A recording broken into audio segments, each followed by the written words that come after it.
La saison 1 des Anneaux de pouvoir présentait de nombreux personnages et intrigues qu'il est important de retenir avant la saison 2. Voici un petit récap. Bien le bonsoir, mesdames et messieurs. Nous sommes l'animation de la soirée. Se déroulant des milliers d'années avant le Seigneur des Anneaux, la série avait la tâche difficile d'introduire de nombreux personnages, nouveaux et familiers, situés à travers la Terre du Milieu et Numénor. Avec la fin de la saison 1 reliant de nombreux scénarios distincts, la saison 2 sera plus interconnectée à mesure que le récit global avance. Les humains, les elfes, les nains, les pieds velus, les ents, les orques et toutes les races sont affectées par le retour de Sauron et ses projets diaboliques. Son retour a modifié à jamais l'équilibre du pouvoir, conduisant à la création des premiers anneaux de pouvoir et à son influence s'étendant plus loin que la plupart ne le pensent. La saison 1 a commencé avec Galadriel, étant l'une des rares à croire que la menace du puissant Sauron existait toujours. Mais maintenant, tous sont pris dans le filet de sa réémergence. Il est donc important de se rappeler où se situent tous les personnages importants avant la saison 2. L'un des principaux mystères de la saison 1 tournait autour du personnage qui était secrètement Sauron, Halbrand et l'étranger étant les deux candidats les plus probables. Galadriel a finalement appris que Halbrand, l'homme en qui elle avait confiance, défendu et combattu tout au long de la saison 1, avait toujours été Sauron déguisé. Après avoir passé tant d'années à chasser Sauron, c'est Galadriel qui a involontairement aidé à son retour. Sauron a utilisé la forme de Halbrand pour manipuler Galadriel et voulait qu'elle le rejoigne, mais elle a refusé son offre. Au lieu de l'humain Halbrand, la saison 2 verra Sauron prendre la forme elfique d'Anatar, qui, cette fois, est destiné à manipuler le forgeron elfe Celebrimbor. Malgré son refus de le rejoindre, l'histoire de Galadriel et Sauron n'est pas finie et s'affronteront à nouveau dans la saison 2. Puisque la lumière de Valinor en eux s'estompait, les aides devaient trouver un moyen d'arrêter cela, ou de quitter pour toujours la Terre du Milieu. Le mithril que les nains découvrirent sous Khazad-dûm apporta une solution à ce problème, mais le roi d'Urin III n'était pas disposé à donner le précieux minéral aux elfes, Elrond ne pouvant en obtenir qu'un seul morceau. Utilisant les suggestions de Halbrand, dont il ne connaissait pas la véritable identité, Celebrimbor utilisa le mithril pour créer 3 anneaux de pouvoir. Ils sont les premiers des anneaux magiques et sont, pour l'instant, portés par Galadriel, Elrond et Celebrimbor. Bien que ces 3 anneaux n'aient pas été corrompus par Sauron, ils ont jeté les bases des 7 anneaux qui seront donnés aux nains et des 9 anneaux donnés aux hommes qui mèneront à la création des Nazgûl. Ce développement a également ouvert la voie à Sauron qui a finalement forgé le formidable Unique, qui ne sera détruit qu'à la fin du Seigneur des Anneaux. La saison 1 a vu Adar vouloir créer un foyer pour les orques, ce qui a été réalisé en transformant les terres du sud en Mordor. Sous le commandement d'Adar, l'humain Waldreg utilisa la lame nécessaire pour déclencher l'éruption volcanique qui transforma les terres du sud fertiles en une terre sans soleil et consumée par l'obscurité. L'éruption de la montagne du destin a coûté de nombreuses vies, dont l'ami d'Isildur, Ontamo, et a forcé les villageois survivants du sud à quitter pour toujours leur maison. Le Mordor est l'endroit où Adar et ses orques résident désormais dans la saison 2. Le final de la saison 1 a vu Sauron, toujours sous la forme de Halbrand, arrivant dans le Mordor, qui deviendra son domaine. Théo et les autres villageois du sud devront se créer un nouveau foyer et apprendront peut-être également que Halbrand, qu'ils croyaient être le roi des terres du sud, n'est pas le monarque courageux et juste qu'ils croyaient qu'il était.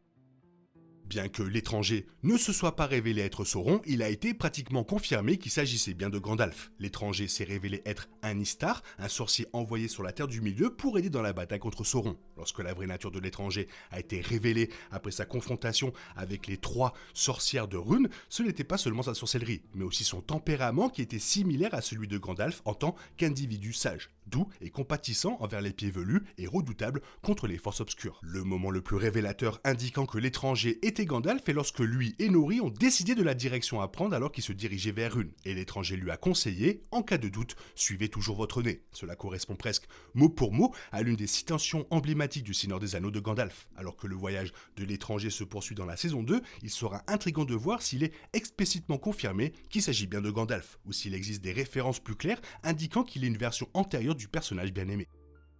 L'étranger se rend à Rune parce qu'il pense que cette terre mystérieuse peut l'aider à comprendre qui il est et pourquoi il a été envoyé sur la Terre du Milieu. Sa bonhomie est incontestable compte tenu des choix qu'il a fait dans la saison 1, et il est clairement un Istar. Mais il n'a toujours pas ses souvenirs, ne sait pas qui il est, ni quel est son objectif pour avancer. Rune est apparemment la clé pour trouver les réponses à ces questions pour l'étranger.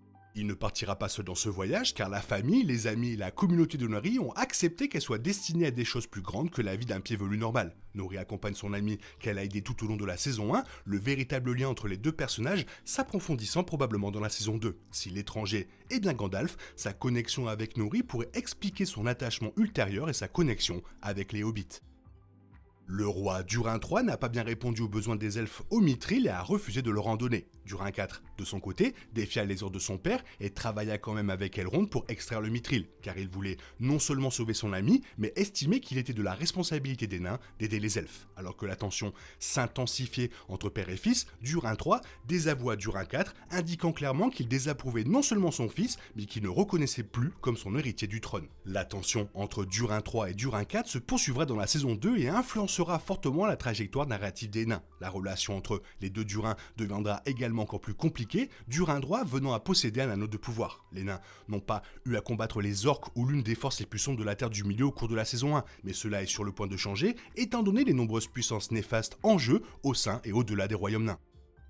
La saison 1 a révélé que l'une des plus grandes menaces pour les nains réside sous Khazad-dûm avec le Balrog. Lorsque le roi Durin III ordonna que l'ouverture du Mithril soit fermée, il jeta la feuille de lindon dans l'ouverture, qui fut vue dériver dans les profondeurs de Khazad-dûm jusqu'à ce qu'elle finisse par atterrir et soit incinérée par le Balrog. Cette taquinerie n'a pas porté ses fruits dans la saison 1 et reviendra probablement en jeu dans la saison 2. Durin III est profondément paranoïaque et déterminé à ne pas aider les elfes, mais il ignore que la véritable menace pour son royaume est déjà là. Avec tant de choses qui se passent déjà dans la saison 2 et un arc de 5 saisons prévu pour la série, il n'y aura peut-être pas de place pour gérer pleinement le Balrog cette saison 2, mais cela devrait au moins être reconnu. Le Balrog a été montré dès la bande-annonce de la saison 1, le gain restant à venir 2 ans plus tard.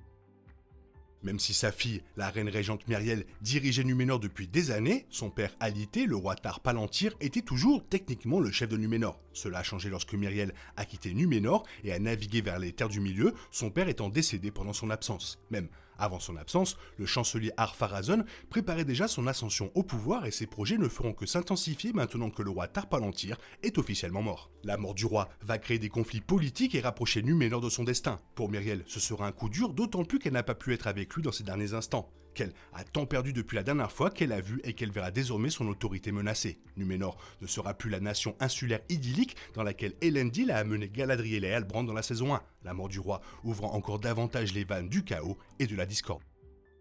Après l'éruption de la montagne du destin, la reine Myriel a tenté d'aider à sauver les villageois des terres du sud de l'effondrement d'un bâtiment en feu. Ce faisant, les cendres de l'éruption sont entrées dans ses yeux, l'aveuglant. Cette révélation est venue lorsque Myriel a demandé à Elendil combien de temps il faudrait avant que la fumée ne se dissipe. Car même s'ils avaient laissé la fumée derrière eux, Myriel ne pouvait plus rien voir après avoir perdu la vue suite à l'éruption cataclysmique. Myriel a dû compter sur le fidèle Elendil, mais n'a pas regretté d'être venu sur la Terre du Milieu pour aider Galadriel et d'autres nouveaux alliés, et a juré de revenir un jour sur la Terre avec plus de force pour faire payer à leurs ennemis ce qu'ils avaient fait. Myriel est maintenant retournée à Numénor, où elle devra également faire face à la mort de son père et à sa position menacée par Pharazôn et ceux qui le suivent. Son monde a complètement changé depuis sa première rencontre avec Galadriel dans la saison 1.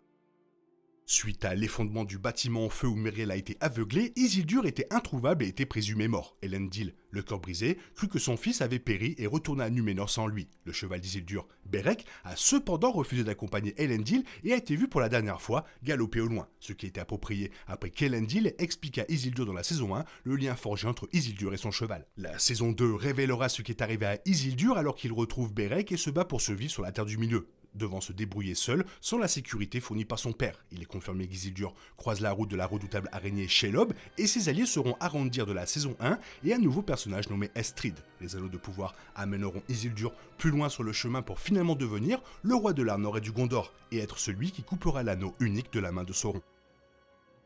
Vivement le début de cette saison 2, toi quel est ton niveau de hype, fais-le moi savoir dans la zone commentaire, sinon il est temps pour toi de reprendre le cours normal de ta vie, on se retrouve bientôt pour une nouvelle vidéo, bisous bisous, bye bye. Il est impossible de compter sur les autres de nos jours, on est obligé de tout faire soi-même. Je me trompe? Rien de grave, j'avais tout prévu. Où va le monde, je vous le demande.